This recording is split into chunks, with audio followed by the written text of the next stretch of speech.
leaving it all on the line. They're trying to get a win here over the favored H2K, but they find themselves down 1. They could be in danger of going out this week without getting a single game. And that would suck.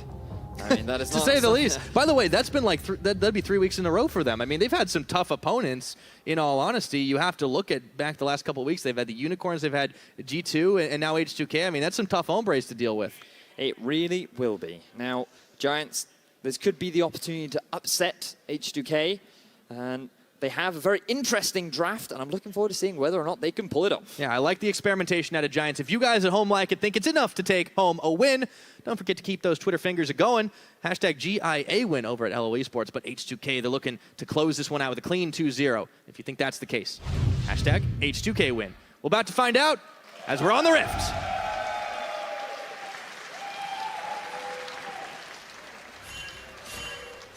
That is a deer. I was going to say that's a sweet view, but I know you like to focus on animals. I do enjoy. That one's real, right? That one is real. That one is real. Now, it's really digital. It certainly is. Now, the Camille jungle is kind of what we have to look at early on into the game. I'm curious as to what pathing Memento will take, whether or not he'll focus on early jungling, or whether or not he'll actually look for a couple of early ganks. Because the big problem with Camille in the jungle is actually her ability to get farm, right? Because she is pretty gold dependent. She kind of wants that Trinity Force, which is very expensive. One of the issues that Hecarim has always had. And the fact that Giants are playing this composition, which I suppose has a lot of risk to it. The fact that if Camille even slightly falls behind in the jungle could result in their detriment is kind of one of the reasons why Giants, when it comes into game 2, have actually really struggled to show any kind of success in any of their previous games throughout the LCS so far. Yes, indeed. And Giants have absolutely had trouble in every single second game of the series that they have had throughout this week. I mean, they've had some solid game 1s, but it just seems to fall apart for them after the fact. And it's not just late game, it's the second game. It seems like they're getting demoralized. And when you look at H2K, they have been very convincing in their game 2. That is about as opposite as it gets. Both teams are very similar in their game 3 and their game 1s. But at game 2, for some reason, H2K, they just turn on, whereas Giants, they just fall apart. And I think that the biggest evidence of this is when you watch back Giants versus Unicorn of Love last week. In game 2, you could see the point at which their mentality just broke. Because they just gave up. Like, their bottom lane died 2v2. It was almost like the entire team realized there's nothing we can do, we've lost. And then everything just fell apart. It descended into chaos. Unicorns of Love were finding fights left, right, and center. And Giants, here's hoping that they have the mental fortitude to be able to have a similar sort of early game that they had in game 1. Well, I think they definitely have the tools. There's a lot of hope for this team if they can, in fact, get themselves rolling early. Memento finishing his double buffs. Jankos on the hunt to see if he can find anything back. And Memento talking at the beginning of the game, how, hey, every time I face this guy, he completely wrecks me. Well, he turned it around last time, and on this Camille, he's got the potential to do it again. Ottawamne is a little bit low versus Flaxus right now, but Flaxus is fighting inside these minions, and it's going to be Jankos around the side. Flaxus better keep his flash finger ready, as he does. See if he can get a reverse bait. In comes Memento. Level 3 to level 2 right now. He's going to get the tack sweep on, and they're going to get themselves first blood on the Camille. We're not done yet. Flashing forward, Odo brings the hammer down, and there's just flashes all over the map right now as Febiven is looking to get himself one, and Knight's coming up from River. Can Flaxus survive? He's put in Rune Prison, gets a twisted advance. In comes Knight. It's 1 for one more so far, and Knight wants another kill, but he takes a tower shot too far. Febiven will clean him up. Monumental exhaust from Febiven to keep his top laner alive, but what looked like another great start for Giants ends in disaster, losing 3 kills to H2K, and falling behind in the early game is not what Giants wanted at the start of their game 2. 4 minutes in and we got 4 kills already, Vedius. They really focused quite a lot, a huge commitment, and flashes burned all the way around, but H2K just calm, cool, collected. Let's see it again. Flaxus has just been playing hyper aggressively in the top lane, taking advantage of the shield being on cooldown. He doesn't realize that once again, Jankos is coming in for another level 2 gank, and he's forced to flash relatively early. Notice on your minimap, the mid lane Rise has already started to make the map movement up top lane. But Giants feel they can turn this play around because Memento is there. This was the mistake that Giants made. They should have just taken the fact that Flaxis was able to disengage and just backed away from the fight. Febiven would have lost some farm mid, Azir would have been able to get some push priority, but instead they go for the commitment. Azir tries to come in and turn something back, but it's this exhaust that is able to buy enough time for Odo to get away and Febiven to get himself another kill. Oh man, 2 kills on the Rise to kick things off. Yeah, that's gotta hurt. Man. That is a feels bad man if I've ever seen one. All right, well, let's check back in with the bottom lane because this is where things haven't happened yet. Didn't happen last game for a while either. But EQ and Hustlin, they had this really interesting combination in lane. It just hasn't done a whole lot for them yet. Well, we're waiting for those late game fights. It's going to be a while, though. It just backtracking to that point that you made down the bottom lane. When you look at this duo pair, Zyra's early push isn't the strongest, which means that you can actually get a lot of lane control with the Karma and Jhin very early on, like level 1, level 2. And what H2K have done successfully is get an early push, and then they set up the wave to prevent Giants from actually being able to get adequate farms. So they effectively got zoned away from that early farm, and they were denied a lot of the early pressure that they have with Desire and Misfortune. All right, They're yet to go back yet and pick up that Dirk, and this could very well swing the bottom lane back in their favor, though. It could be, but you got to be careful now when your mid lane already kind of gave up a pretty big advantage. Your top lane has been punished quite a lot. You really need your bottom to kind of pick up that slack, and well, they're even on farm for the time being, but what's the game plan for Giants here? Well, they need to continue to play passive for the time being. The biggest risk that they have is the 1-3-1 that's going to come later, because while they do have a great team fighting composition, if they can force fights around the dragon, that's where Giants can really shine.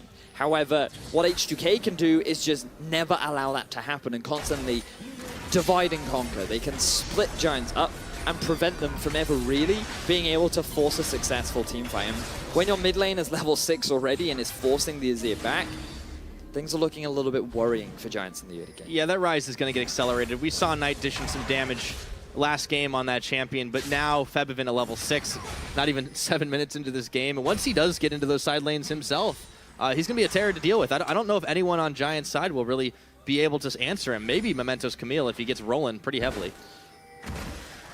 Looking at Jankos now, trying to gain some vision control around the bottom half of the map. While Memento is here, he just isn't strong enough to stop the invade coming out from both Jankos and Che. And this was one of the risks that we talked about. Memento being on this Camille, falling behind early is really going to affect his ability to be impactful later on. But what we saw from game 1 was Memento's fantastic early game performance. So I don't want to count him out entirely, because I think there are windows for him to come back into the game. Absolutely. And Camille is a champion that definitely can do quite a lot, honestly with a little, but he's going to need all the help he can get right now. Jankos was able to take the red buff away with the help of Che, and they've turned on to Knight in Rune Prison. He goes and he misses the divide, but he's able to move forward. A flash from Che, quite aggressive, not netting the kill. But Knight used everything to get out of that gank. Knight overextending just a little bit in the mid lane. He should have had a vision of the evade from Jankos and Che in his jungle. Didn't respect the possibility of a collapse coming in from Jankos. So he does have to end up burning his flash. But he does get Che's flash and Febiven's flash in return. So while he will lose a bit of farm and experience, it's not all bad as Odo's going really deep on this. He takes a tower shot. He did not want to flash, and the sapling touches down. Flaxish is able to get a solo kill up top. Wow, props to Flaxish for punishing the dive from Odo. And now you actually start to see Giants putting a bit of aggression down bottom. Yeah, Hustlin, though, he steps forward. He's taking tower shots. In comes Memento around the side. They turn their attention to Che, and they'll have enough to take him down. It goes Hustlin's way, though. The curtain call is now open, and Hustlin's going to have to tank for his AD carry. 1 shot, 2 shots, 3, and they flash to get away from them all. Giants will pull the disappearing act, but Memento now is going to have to flash himself as he was caught between Febiven and the wall there. Well, Pyro, we talked about not counting Giants' early game out just yet, and they force a couple plays all across the map, getting themselves a solo kill up top lane, as well as getting themselves a kill and a successful dive down the bottom. It's actually going to close the gold gap a little bit and really do a lot of favors for Memento, especially as he's playing this Camille. Yeah, this gives some heart to the Giants team for sure, but man, look what they invested in. It's almost every summoner still down for them. Memento's got his smite up, of course, because it's on a low cooldown, but Flax is literally the only one that has anything. He's got his teleport. That's what's going to help him right now as he's in the lane, but up against Otoamne, see if he can solo him out once again. It was a rare mistake from Otoamne that really started that whole thing. Big mistake.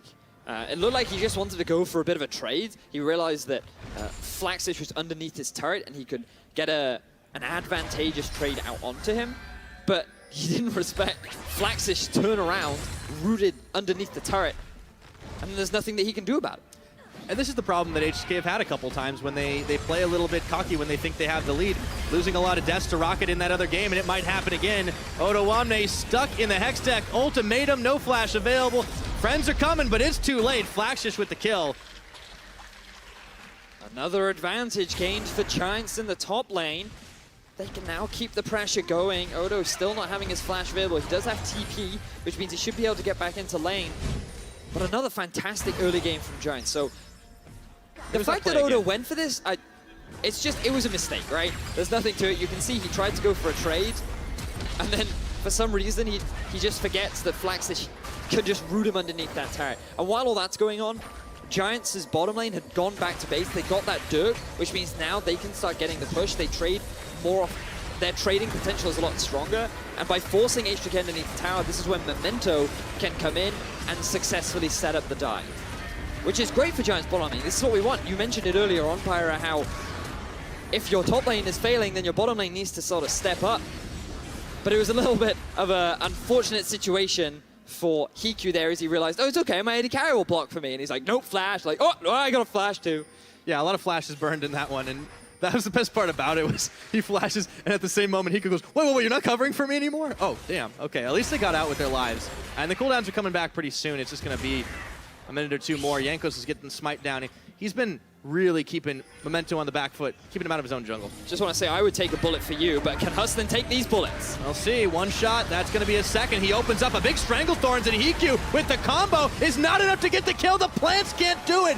Febiven is limping away. Memento steps right into 3. The execution was not enough. The bloodlust in his eyes was too strong, and Memento ends up going down.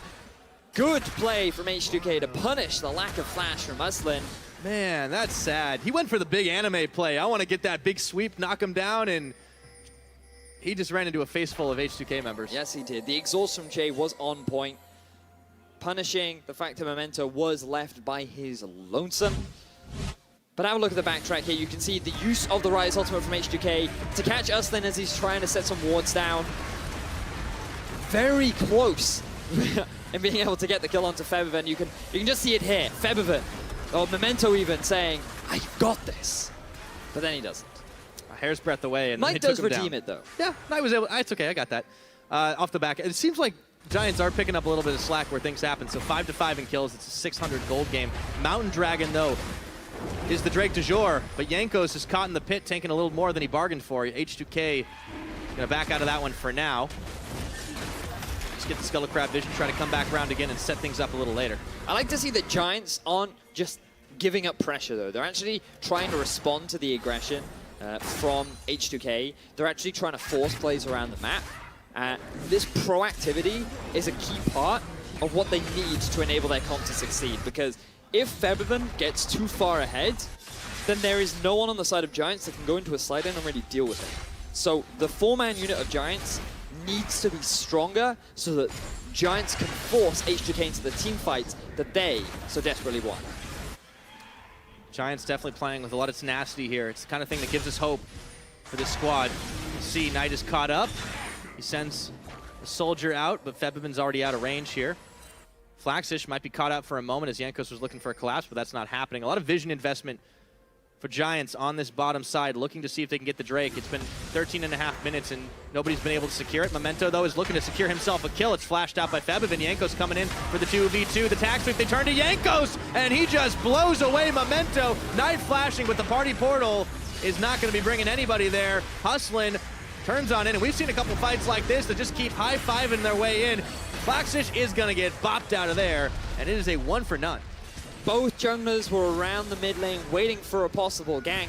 But we may very well see a fight right now. Oh, flashing in, Flax is going, and Febiven is going to get taken down. Knight finishes the job with a poke from a soldier. Flax is still tanking on the back half. The curtain call opens, Stranglethorn's dodged away. Yanko's getting the finisher onto Flaxish, and Odo knocking them into the wall. Nuclear taking that kill. It's 2 for 1 in the aftermath. Giants do what they can to try and get something in return, but H2K is saying no. If you're going to try and force this fight, we are going to punish you for burning so much into getting that kill. They're able to lock down Flaxish, they get themselves the return kill, and they're going to be able to get a bit more control over the top half of Giants' jungle.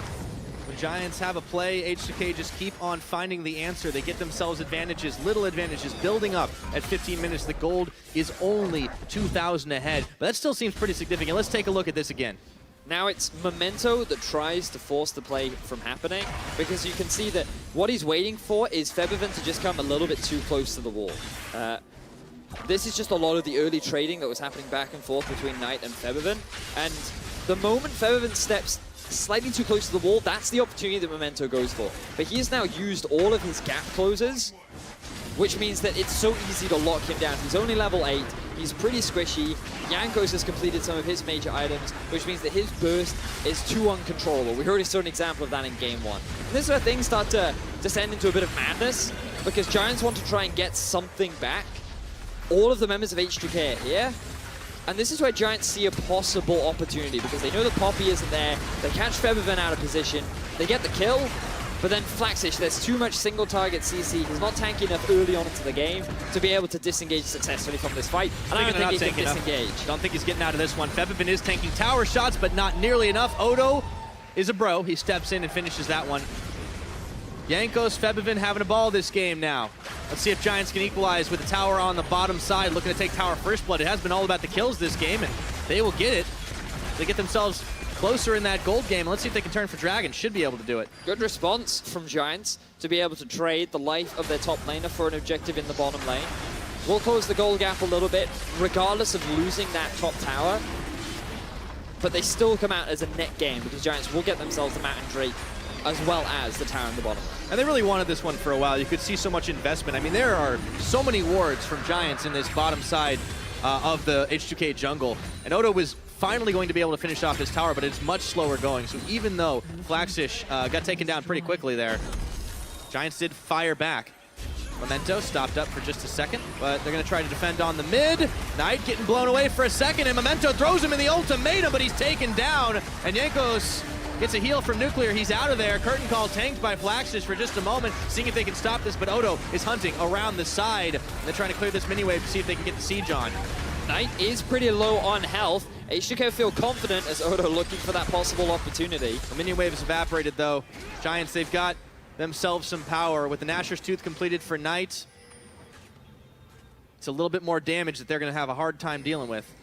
Now H2K, they were able to come out ahead of that exchange, but you're really starting to see the struggle that Camille has when she falls behind. She requires so much gold investment to be really relevant in the mid game, and she's yet to even complete a major item. You have to rush the Tiamat for the early jungle clear.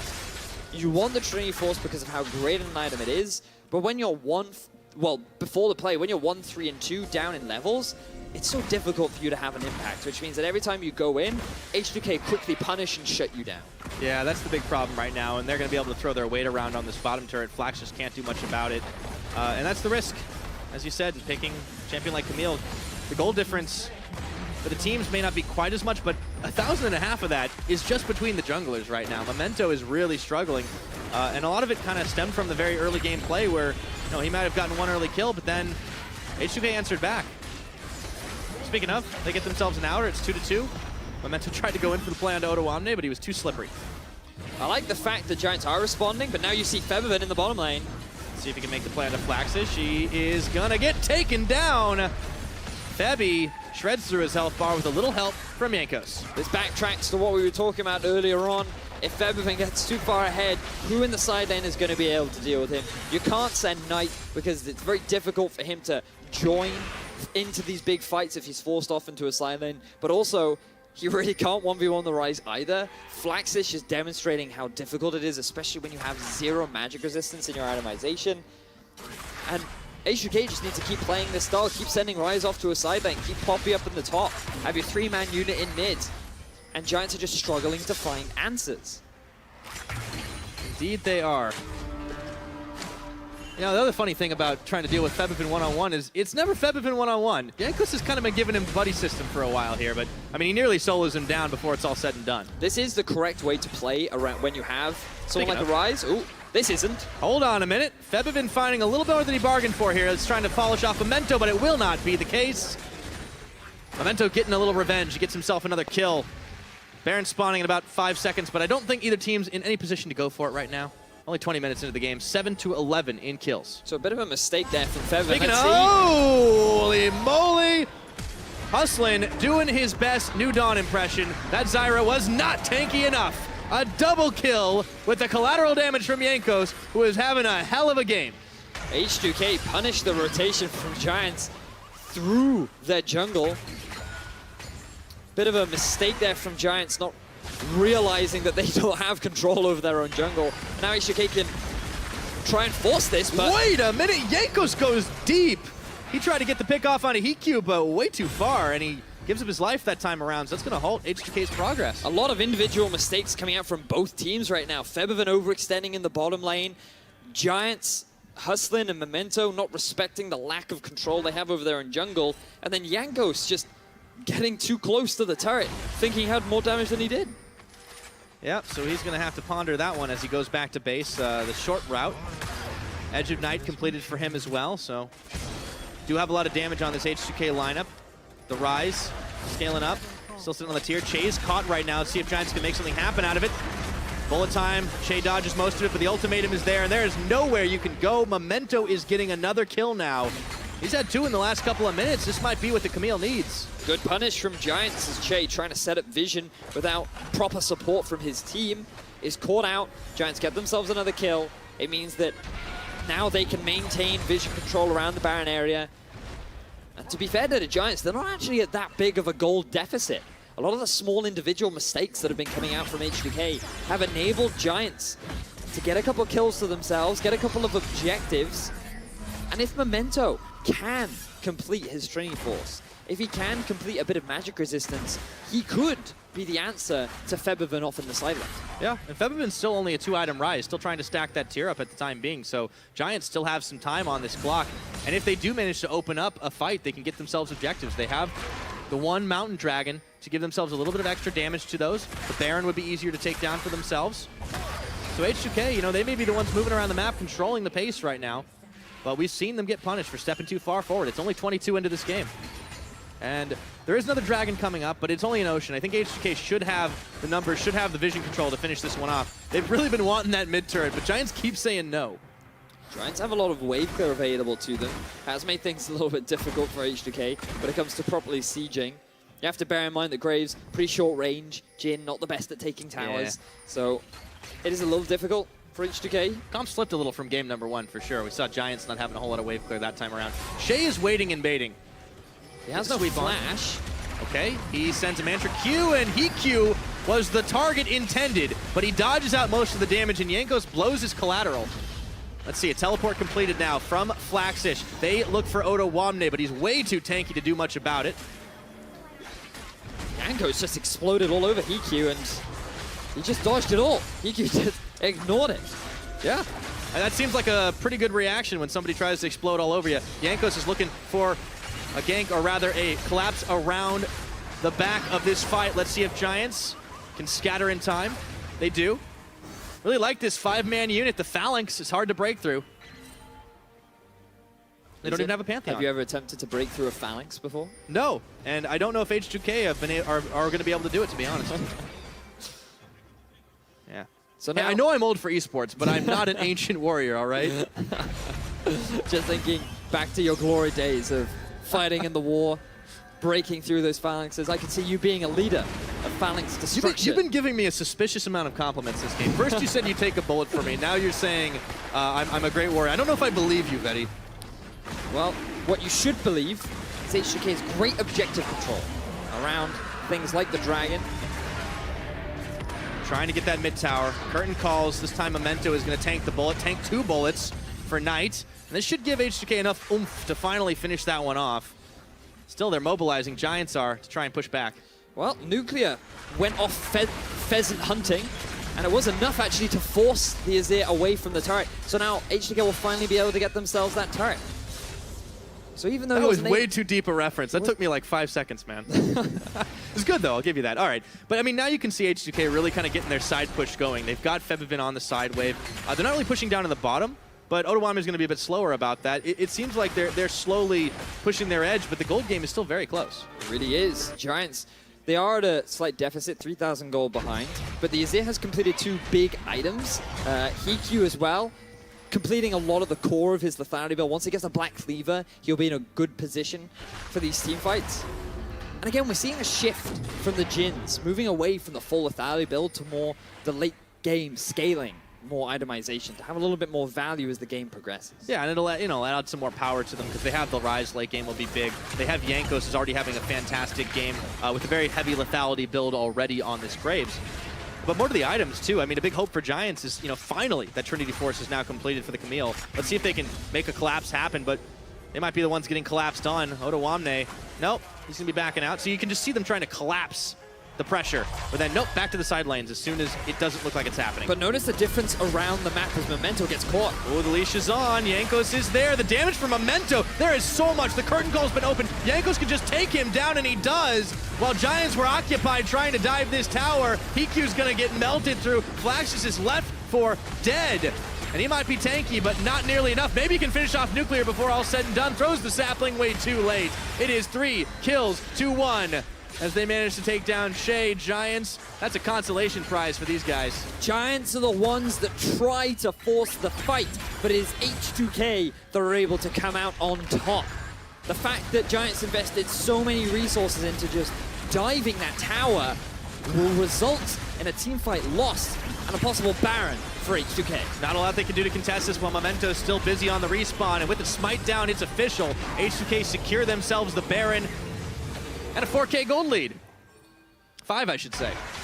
I can't math. Now things get really difficult for Giants, because if you can't even win these mid-game fights, then the core strength of your composition falls out the window.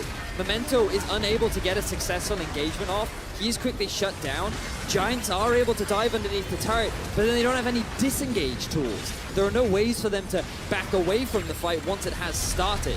And if you're going to use all of your tools to just kill the enemy support, then there's no way you're going to be able to win the rest of the fight. No, and we need to see more from Memento because he goes in so hard, heavy commitment to just try and take down Che, and he just has no way to get out when things get hairy, and he didn't even get any damage off to begin with. He got tethered up, and I mean, that's what really stopped him short for Jankos to just tag in and get the collateral down. So we need to see him making a smarter play up against this H2K squad if they want to have any chance of taking this to game number 3. Giants have not been able to do that all split long against any team. We've had some rough opponents of late, but H2K aren't letting up the pressure. Meanwhile, H2K maintaining that perfect Game 2 record, or looking to do so, are in a good position to try and close things out. So now we see once again the 1-3-1 being set up, or 1-2-2 I suppose you could argue. H2K, Jankos just claiming control over the bot side jungle so he can rotate depending on where the biggest minion wave is. He can just help with the tower siege. And H2K can just slowly work their way into the base. And if you're Giants, the big problem that you have is if you try and force a fight in mid, maybe you go for a collapse onto the Rise. Maybe you try and shut down Otoame. The problem is H2K are then just going to take a tower somewhere else on the map. Yeah. And you just get divided, and there's nothing you can really do about it. Just like they were trying to do to H2K last time around. I mean, they have this big combo. You've got the Azir, you've got the MF, you've got the Zyra, but they just haven't really been able to execute it well. A couple of good fights, but Memento's gone a bit too deep. Flaxus has just kind of been left for dead when things have been getting bad. And it feels like it's too little too late right now. H2K looking for this end game. With the Baron empowered minions, it's hard for Giants to really clear this one out. Memento gets caught in a rune prison, and look at that damage. Febivin is rolling, and so is Jankos. These guys have been having a blast this game. They immediately portal straight to mid, get themselves another 6 towers to 2 on the game right now. H2K in pretty position to close this game out. Really like these map movements from H2K. First you send Jankos bot, he knows he can swiftly move up top lane, he exerts a bit of pressure, gets a bit of poke, then he makes his way up top side as now a fight stick kicks off. Oh, they knock Jankos right into the ultimatum, but Knight nearly gets taken down and the curtain call's opened up. Jay's gonna have to flash the last of the damage. Knight is still gonna survive. Protect the president is the name of the game for Giants. They get themselves 1 pick onto Jankos, but Hustlin still dies in the aftermath, and Febvin is unopposed on the top side. But Giants should be able to defend this. The fact that they were able to find themselves a fight is good as Febvin goes in. Yeah, Hikyu's got to live through that one. Let's see if Memento can tag his way in. Febvin just gets swiped by the tag sweep, but it's not going to be enough to even deter him from continuing this push. Flax is getting knocked away from the minions as he tries to clear them out. Bleeding towers right now for the Giants. Up in the top, they've got none left, and it's minions marching on the inhib. And Odoamne is going to be able to finish this one off. Knight going to try to push him back with Nuclear there as well. They had enough damage to get the job done. 3 versus 5 at the very end there for H2K, but they were persistent. They felt that they could continue to break into the base of Giants, who invested a lot into trying to get that kill down onto Jankos. If they had gotten the shutdown, it may have been enough to buy some more time. Maybe they could still get a couple more items under their belt, look for another opportunity to force a fight, maybe around the Baron. But just from Jankos alone, Giants took so much damage. I mean, Husband didn't even survive. I mean, Jankos is full lethality too. Like, they just blow through the armor and health bars, and now he can just pretty much freely take another dragon. They're not too fussed about this because it's only an Ocean Drake, but at the same time, that Baron was pretty big value town for H2K. And now Giants, I mean, they have vision all over the map, but they've lost so much, and one more lost fight could be the end of this. Now, if you're H2K, you have to remember that you don't actually need the Baron. You're strong enough as is to close the game out without it. And I think if you're trying to solidify yourself as a top team, arguably it would be better to try and close the game out without having to rely on Baron, but it also limits the amount of risk of losing that Baron and giving Giants a window back into the game. That's a good point. At the same time, it's going to be harder and harder for Giants to make things happen. They really need to get a big combo fight, and the way H2K are playing just too slippery, not letting an engagement happen from the Giants side, really utilizing those globals that we talked about in the pick and ban phase to their fullest effect to just kind of kite Giants around the map, keep them running in circles. Let's see if they can keep it up. Well, right now they actually have no one pushing on mid lane, which I think is a bit of a mistake because there is an exposed inhibitor. Their priority is on the turret, and here they go. Okay, curtain call. They're going to try to zone him out. One shot dodge. The second's going to connect onto Knight. Hikyu taking a lot of damage, and Nuclear says thank you very much. In comes Odo to knock Knight into that tower. He's going to get taken down, shut down by Febvin. The tower just keeps pecking away at the health bars, but it is not enough to deter this H2K squad with only 2 members left and Hustlin bleeding out and trying to hustle his way back to the fountain to heal. This looks like it could be game over right now, right here. Memento trying to keep himself relevant in this fight. The hammer, the windup, the pitch. Odoamne says, stay right where you are. H2K with the clean fight force to break into their first inhibitor, transition it into their second. They can likely take the third. The question is, do they go for the game end or do they just disengage? I think the safe thing to do is back off. Yeah, they've gotten most of the base, but they don't need to overcommit. This is the development from H2K that we like to see, them not making the big mistakes that can result in Giants trying to turn this one around. 32 minutes. Death timers are not that long yet. They don't want to risk giving up a big ace and a revenge Baron, so they back off, but all inhibitors are down. It's only Nexus turrets for Giants to defend their base with. Things are looking rough for Giants, and the way in which H2K forced this fight was really great to watch. Notice that Jankos even used his W to first pop the Edge of Night's shield on the Misfortune. The flank in from Odoamne was enough to lock down Azir, who's the main disengage tool. And then H2K can just continue to siege through the rest of Giants without really much answer. The big thing here is it just results in 3 inhibitors for H2K. Yep. Little plays like that, too. I think that's what separates some of these really great players from the others. I mean, Jankos is a damn good player. Let's see what he's able to do in this fight. This time around, Giants trying to force something to happen. Flaxish is tanking up a lot of damage. So is Odoamne, but he might be the first casualty in this fight. Never mind! Febvin unloads on Giants. That's a quick 3 kills like that. Flaxish is still sticking around, but not for long. Down he goes. That's the ace. That's gonna be the base. What a victory for H2K. H2K with a massive team fight win, and that should be more than enough for them to close out the game and take the 2-0. Flashing forward to just finish the job, wait for the minions to march forward, and just get a mana redemption in at the last second to keep themselves nice and healthy. H2K, what a team fight from them, what a victory, and they will close it out in style, 2-0 over Giants Gaming. Eventually, it looks like right now H2K, Now let the minions do the job, that's they're fine. just gonna wait and give the minions their moment to shine. I guess even minions deserve the MVP once in a while, so they finish it, and there it goes. 2-0 on the week for H2K. You can't be too mad at even the few mistakes they made. But we do have to give props to Giants in the way in which they were able to continue fighting, even when they were put in a deficit early on. Remember that you'd consider them down and out after that horrible level 2, level 3 play that happened up in the top lane. Memento got put behind really hard. The Rise had already gotten himself a kill. Yeah. Things were looking bleak for Giants very early on into the game. They fought back. Exactly. In both games. And that was what was great to see from Giants. The fact that they were resilient, they were looking to find opportunities back into the game. There was even a possibility of Memento getting just enough gold that he could then be able to deal with Featherven in a side lane, but they just never got to that point. And once H2K had solidified a strong enough lead, they were just unrelenting with the pressure. Yeah, it's hard when the lead is that insurmountable and a team is honestly that much better than you, but I think Giants can definitely take heart from the fact that unlike previous week, they did not break at the end. You could see them still trying to force the fight. And in all honesty, when you've got nothing left for the base, going for that fight, even though they lost it all, I feel like that's just the way you got to go for it. I like the tenacity from this team, and I still think they can make a shot at playoffs. They just got to find wins against the teams that are a little closer to them in skill.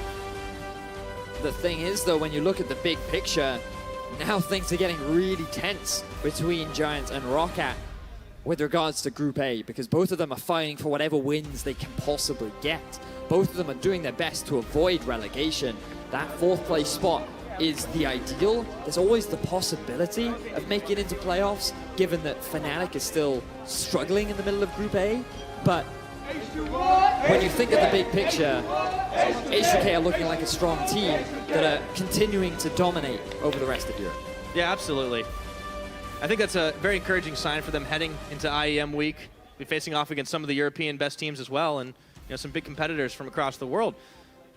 H2K, definitely a few kinks to work out, but A few. I think they did quite well. I think 9 you out of can't 10. take anything away from them, right? Like, No. especially the Jankos. I think it was enjoyable watching him and Memento and a lot He of was the having early a good games. time that Yeah, game. there were a lot of back and Yeah. forth. Level 2 ganks as well from Jankos, something that we haven't seen for a while, but still trying to hold on to that First Blood King title. Yeah, I mean, we got first blooded in game number 1. Maybe he thought he had to try and make up for it a little bit more. I mean, Jankos has definitely been having some big performances of late. I really liked him on Graves that time around, and his buddy system with Featherven. I really enjoyed the game overall, and when we also look at the bottom lane, we looked at Nuclear and Che. They had a great performance in week 1. Not really the biggest impactors in game 2, especially when we look at game 2 or But stayed this safe, week. importantly. They did. They were a key part of the success. The real star was Featherven. Like when you think of his success in game 1, the fact that he was able to come back on LeBlanc, get a lot of good picks, find opportunities to make his way back into the game, showed a lot of promise. And then in game 2 on his rise, well, he was just kind of out of control. Absolutely. But enough from us. Dracos, he's sitting down with Memento after a tough loss to H2K. Thank you very much, gentlemen. Of course, pleased to be joined by Memento. Hello. Not quite the result I'm sure you were hoping for, but I want to ask you, we heard you say in a brief video, Jankos is your kryptonite, and I want to know, after playing against him today, how do you feel about that? He's definitely really good. Like maybe first game, I did some pretty good counter ganks, and he tried to overforce on mid lane, which actually he got punished for in the end. But I didn't really punish him as hard as I actually could have. And second game, he has basically out-jungled me pretty hard. It's pretty rough. Can you run us through the thought process on the Camille pick? You guys are one of the first teams to pick her up in the jungle. Did you feel like this is a strong pick you'll see in the future, or is this kind of a sort of a one-time try, something new? I mean, Camilla's really fun, so I mean, I love to play her. But she has some weaknesses, like she doesn't really clear the jungle that well, and she can easily fall behind. So you might see her in the future, but I think it's better on top lane probably. What do you think were like really your goals with that composition? Do you feel like it could have gone much better if something had gone differently in that game? I mean, if we didn't fall too behind, I think we actually would have won, because we had a really strong team come for the late game, but we ended up like trading a bit bad, and we lost like 3 kills for 1 and 3 for 2, and we felt like we've kept falling behind all the time, and kind of made it really hard, the game. And Graves got really fed, so he basically just one-shot everyone. Yeah, definitely absolutely brutal to play against the Fed Graves, the lethality. Looking forward for Giants, it hasn't been great so far, but there have been some good moments. I'm curious what's next for you guys, and what are the goals in the coming weeks? I mean, it's really sad to lose, because it feels pretty shitty it feels terrible, because just coming here to LCS and like play on stage and just like losing in front of everyone, it's heartbreaking for me at least, because I can't describe it. I'm just really sad. But coming into the future, we just have to work harder. Like, we're not good enough, and that's the reality. We have to put more hours into League, and we have to just like watch more VODs and practice a lot harder. Like, there's no excuse. We just have to work harder. That's all. I mean, I feel like a really hard thing for a lot of people to accept, so it's good to hear that you guys kind of acknowledge that and are willing and ready to move forward. Well, thank you so much for taking the time to talk to me on this one and coming in after that loss. I hope we can see more from you guys in the future. I hope you can get those wins under your belt, but that is enough from me. That is enough from us. Let's close out the day. Let's send it over to the post-game lobby. Shocks, take it away.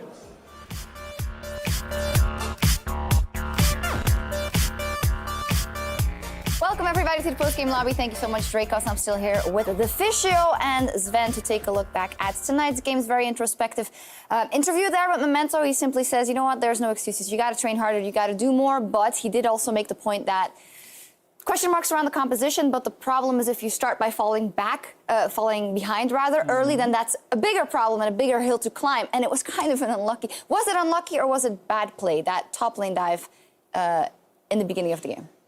I mean, I think, so they got outplayed there, but I don't want to blame, like, Knight for actually going in on Azir and trying to get the kill. He was 1 hit off, and then he got exhausted and he dies, but the fact he was late to the roam obviously meant he should have just backed away, so it was bad, but also kind of understandable. Yeah, we are going to take a look at it again. Great, let's talk about it. It's exactly the same thing. Sven, repeat what I just said. I mean, it was bad at first, but it got even worse when Knight decided to come top and give up 1 more kill than he had to, right? Like, the first thing went fine for here. Like, I think, go away, man. So I think same as game 1, Memento does a good counter gank on Jankos. Same as game 1, he gets a kill on Jankos. But Fabian moves first from mid lane, which I don't know why happens, because Asi was picked after Ryze, so he should have the winning lane phase. But this is overall a 2 for 1 after Fabian flashes over here and kills Maokai.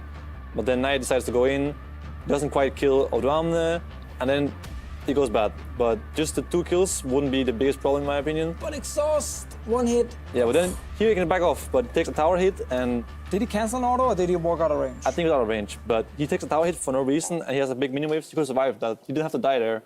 And even though they got all these kills, I think H2K actually didn't play that well with his advantage. Odoamne kind of trolled his advantage away. He was 2-0 with double buffs and he died 1v1, trying to do dive alone.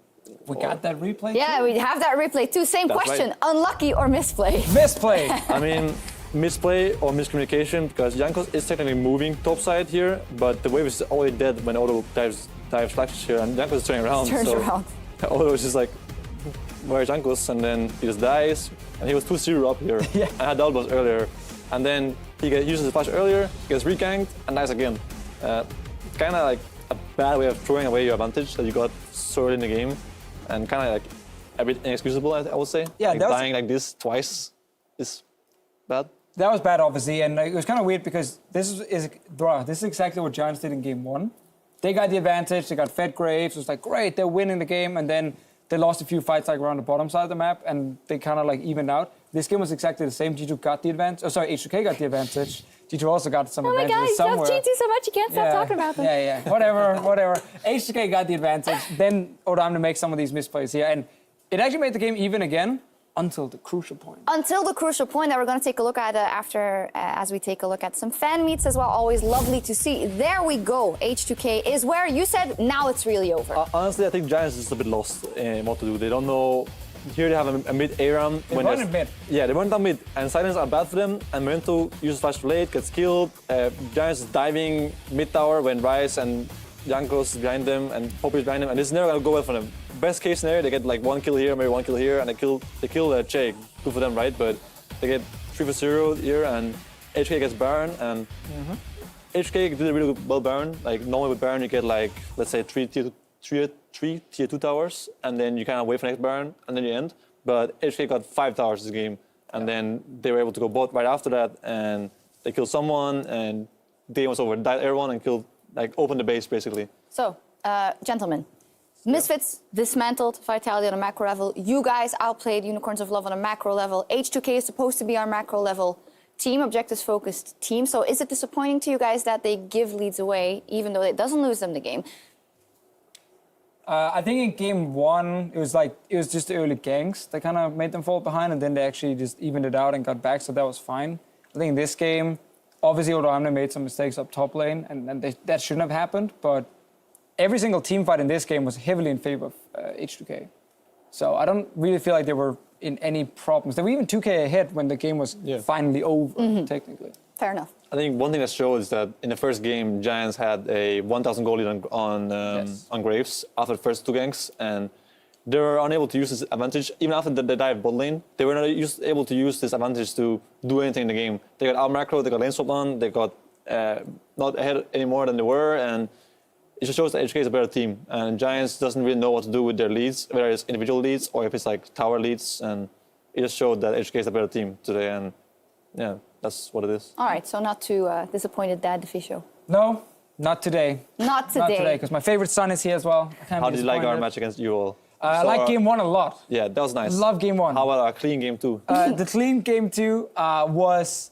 I actually thought Unicorns had everything under control until like 25 minutes when they started like getting caught left and right, and you guys got back in the game. Then you guys rushed Baron, you took a Baron. It was like, hang on, what's happening here? And then you guys lost late game fights, and it became like a massive mess. I thought it was going to be... It should have been 3 massive games. bait. Massive bait. No, it should have been 3 games. Come on. If Ryze ulti had been slightly closer to the Nexus, he would have been able to auto-attack in Nexus and kill it, or I think it was Hilly who didn't flash or something. Let him talk, man. He would also... I agree with that statement, but I think that the way they ended the game, like the backdoor Tamken's Ryze ulti teleport thingy, was the only way they could actually lose the game. I think if they didn't go for the montage, like Loy Sports montage ending, they could just have like Gnar split push the game, like split push slowly into the base, and then just walked it in, but without fighting us like this. But they went for the YOLO end backdoor thingy, and it failed. And it's like, oh, nice, we have a chance of winning now, and we just run down mid and 2-0. I think they could have won that game without risking that kind of ending. But could they have won game 3? No. No. G2 has a tendency to lose game 2 in best of series, actually. Like, where we very rarely lose first game, but we often win the first game. Even in playoffs last year, we lost second game to UL, second to Splice. It's just like a G2 curse. Ah, interesting. Yeah. That is the G2 curse. That's right. Nothing else. Nothing has ever happened at any other tournament. Nothing to see here. I'm not sure what you're talking about here. No, me neither. Player of the series, Febiven.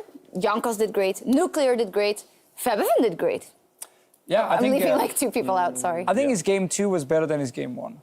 Yeah, I agree. 100%. The bank didn't work too well. Well, it was okay, but it didn't work that well. The build was a little bit off, maybe. Yeah, I don't think LeBlanc is that good if you have to rush Apple's Scepter first item just to lane against Ryze. Look how Also, happy he is. after he got first gank off, he used the flash of Ryze, and then he got forced flash 1v1, and then the entire the double kill disaster happened. So I think he's seeing himself on the replay monitors that is above. Very funny. Fabian Diepstraat meeting the No, fans. game 2 that was good. Yeah, game I 2 was agree. really good. I love watching good Ryze players getting like an advantage on the map, because you can just make so many plays.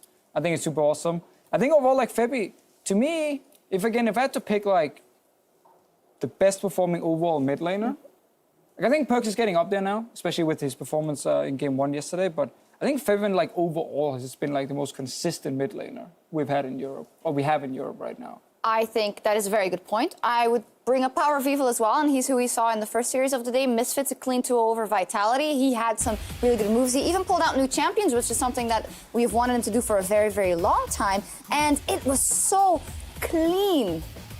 Yeah, it was actually some of the most one-sided games I've casted. Ever seen, yeah. Like, I think at 20 minutes in both games, there was like 12, 13K goal leads for Misfits. And like composition-wise, I never felt like Vitality's comps could almost do anything in these games here. So it was just like, it was so one-sided from draft into mid-game into late game in favor of Misfits. They just completely stomped them. Is Misfits a scary team to you? Well, I think Paul actually improved a lot as a player. Like, he used to be that kind of guy who was kind of stuck in his own meta, always playing Orianna or Syndra when they were in a meta. But now he's playing the Corki, he's playing the Ryze, champions that he didn't previously play or like to play, or perform well on, for that matter. But now he's playing them, and I think he's doing really well for himself in the mid lane. His build paths are sometimes different than most people build them, but I think he is a good player for his team. Like, he builds differently, plays differently for his team, and yeah, he makes it work for his team. I think he's really important, like, for his team. I think him and Kakao are the most important people on Misfits right now. Like, most games are working from mid jungle to top or to bot lane, depending on what kind of draft they have. So yeah, I think Paul is really improved player this split. So are you scared of the Misfits? No. Okay, got it. 7-0, man. Great expose about Power Viva. And Kakao was player of the series today as well. Yes. Absolutely crushing it and so enabling for the Misfits. And I even think if we take a look at the standings, we only have 1 day left, so we take a look at the standings right now in week 5. Misfits are still in second place in Group A because you guys are number 1, of course.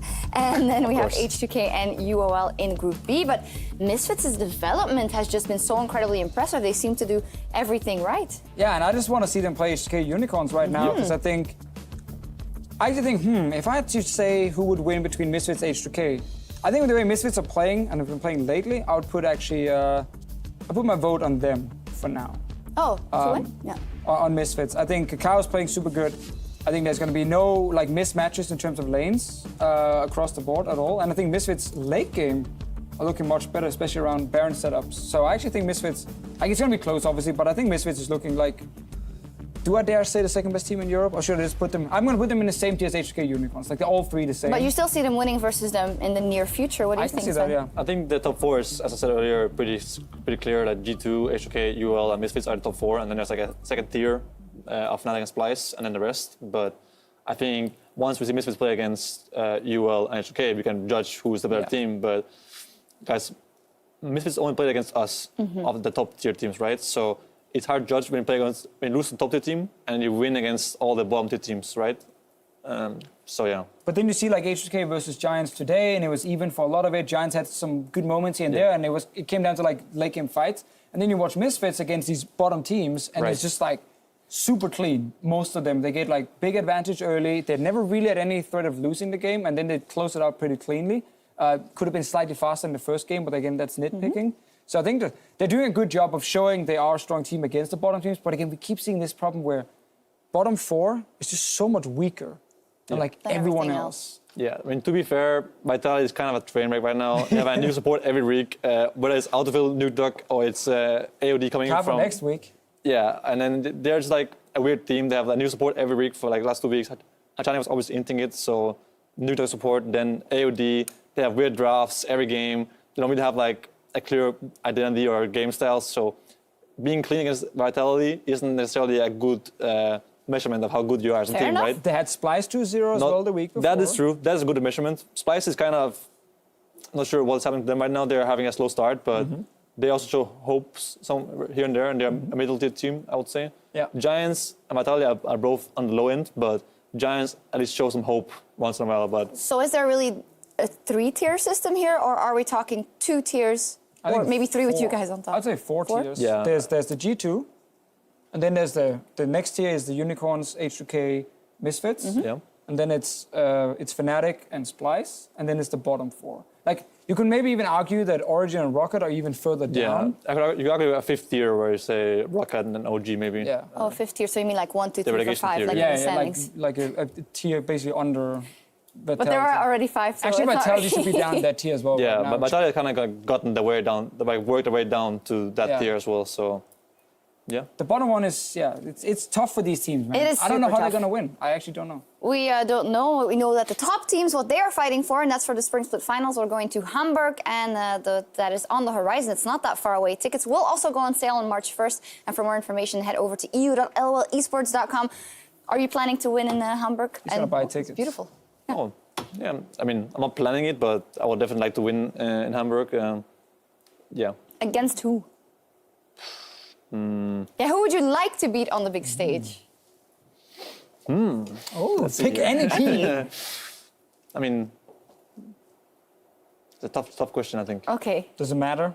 No. You just beat anyone? Yeah, like it doesn't really matter who we play against, but I just want to get right now I want to get first place in our group so we can get the first playoff seed, which is really good for you in playoffs. So, and then whoever is our opponents in playoffs is our opponents, and that's who we have to beat.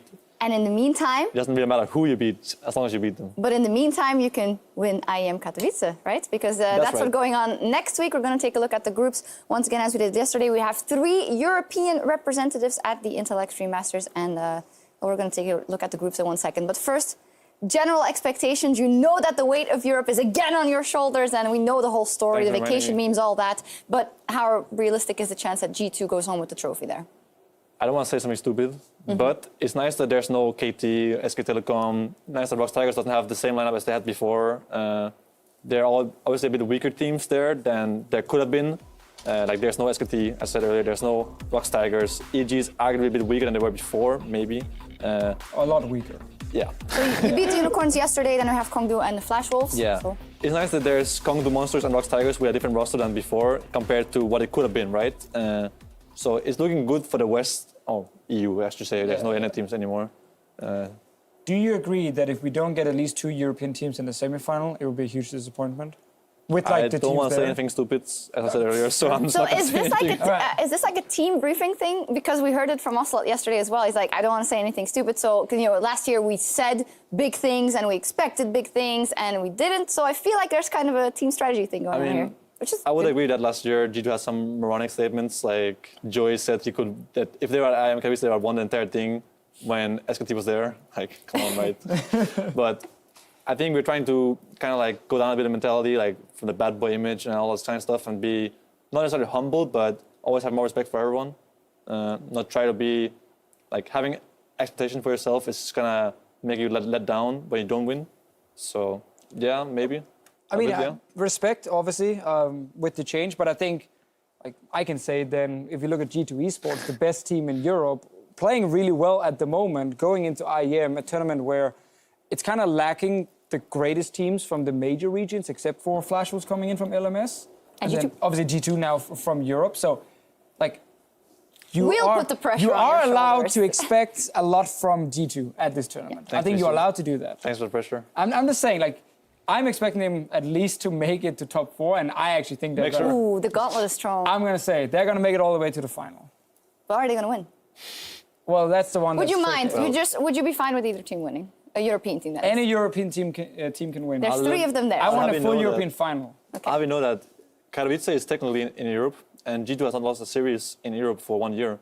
So there is that going for us, right? Yes. Yeah. There's the key thing. Yeah. Plus, you get to go on a bus ride with all the other teams. Yeah, with that's really great. H2K and the Unicorns of Love, a bus with Wi-Fi. We heard it's 6-7 hours. Yeah, 6 that's so hours. nice. I can't wait. You're really tall, so it might be annoying Perfect for you. Perfect. Yeah. Because every bus has tons of leg room. You need like obviously. 4 That's seats great. to lay down. Good stuff. Oh. Do you think it's going to influence your performance after? Because we've seen, like, Misfits that will go up and against Unicorns of Love and H2K after, so you kind of will be showing a lot of things already? Or do you think if you're at a certain level, it doesn't matter what you show and what you don't show because you outplay teams either way? I mean, it might matter a little bit that you show what you play and stuff, but then again, this week we had a totally different idea of draft than everyone else did on both sides. Only play 2 games on blue side, but we have different ideas than other people do, so I think it doesn't matter too much. But the most important thing is the experience we get from playing this tournament. Scrimming other teams than European teams. We get to play on stage more than other people do, and against international teams, which is nice. So I think it doesn't matter too much. Honestly, playoffs will be on a different patch most likely anyways, so yeah. I do want to ask though, because a lot of focus is always on like boot camping before Worlds. That's where teams improve a lot. Now that Katowice is only just 1 week, you probably don't have that much time to like scrim other teams. Yeah. Do you still gain a lot from just playing on stage against, like, let's say, a Korean team? Or is it mainly from scrims and boot camping you get the most? I mean, you probably get the most from scrims and boot camps in terms of improving. Like 1 game on stage doesn't matter all too much, but just like that 1 game might help you in the future. But definitely boot camps is more important. It's like 3 weeks of boot camping is more important than 1 game on stage, right? Yes. Like in terms of improvement, the game is more important on stage, of course. But yeah, I think boot camping is what helps people the most to improve. Like if you like, the rate of improvement is really fast in a boot camp when you're playing against teams with different ideas of the game. It's really refreshing to play against people with different ideas of how the game is supposed to be played. When we play in Korea and bootcamp against like different teams from different regions, they have like different priorities, different styles of play, and you can see what is better and what works, and you learn faster. Yeah, so seeing as it's only a 1-week tournament, we shouldn't expect G2, Unicorns, and H2K to come back to Europe and just be like twice as strong or something. No. Because obviously there's been no Worlds boot camp here. No. It's just go in, show what you got now, and then see if it's enough. Well, I'm definitely very excited to see that, Katowice. But before we head there and before 3 of our teams head up to Poland, we'll round out week 5 of EU LCS tomorrow afternoon with Splice versus Roccat, followed by Origin taking on Fnatic. And then this is your second tier or third in your previous, taking on the lower tier teams. And you should expect Splice and Fnatic to close this out. But, I mean... There's been issues for both Fnatic and Splice, for sure. But like when you look at this schedule, you're like, the 3rd-tier teams, which is Splice, Fnatic, should be able to take out the 5th-tier teams pretty easily. Like we look at 2-0s like today, but again, I don't know if there's any room for upset because we haven't had any so far. No upset so far. Do you call I one? think the upset thing is really hard to get when you have best of 3s, honestly. Yeah. Like, if you lose 2 games in a row to a team that's 9th and 10th placed, then you just have to lose. That's just it. I think Splice and Fnatic both should have it in them to 2-0 this one. And if they lose 1 game, it should be good enough to not lose 2 games in a row, right? And actually come back. Is playoffs almost already locked now? Where top 3 in each group seems to be just going straight to playoffs, and there seems to be very little room for changes. It's not locked as in it's already done, but I think that G2 misses Fnatic and UL, H2K, and Splice will be the playoff teams. But like I think teams like Vitality, Giants, Rocket, and OG needs a pretty huge change or like uphill battle to get into playoffs. Like they have to win a lot of matches against teams that are better than them. So I would say it's locked because it's not locked already, but it's kind of locked. You know what I mean? It's kind of impossible for them to make it at this point, given the situation they're in. Crazy surprise. I think all 4 bottom tier teams have almost 0 wins, like 1 win on Giants maybe against Rockets. So yeah, it would be a monumental upset if that happens. So it is also, you wonder what, like, for the teams in the bottom of the table, then they have to like recalibrate. And as Memento says, you have to practice more and maybe look ahead, making definitely sure that you don't drop out. And that's always the problem. When you have to then start beating teams better than you, you need to practice twice the amount, but you can't. There's no time to do that. Every team is already practicing so many hours in scrims and VODs. So, like, you just run out of time, and it's not like every other team is going to start slacking, so you can catch up. What a reality check here. Says serious note. Yeah. Well, Just the a first taste of the step on system. improving is knowing that you're actually not the best or that you have things to improve on. So there's that going for him. All right, well, we'll see what happens. You guys are feeling pretty good after these 2 days. And good luck in Katowice. Thank you so much for joining us. Thank you for having us. No problem. Time for us to log off. We'll see you guys tomorrow at 4 p.m. Central European Time for the conclusion of Week 5 of the European LCS. Au revoir. Farvel. I basically just teleport top.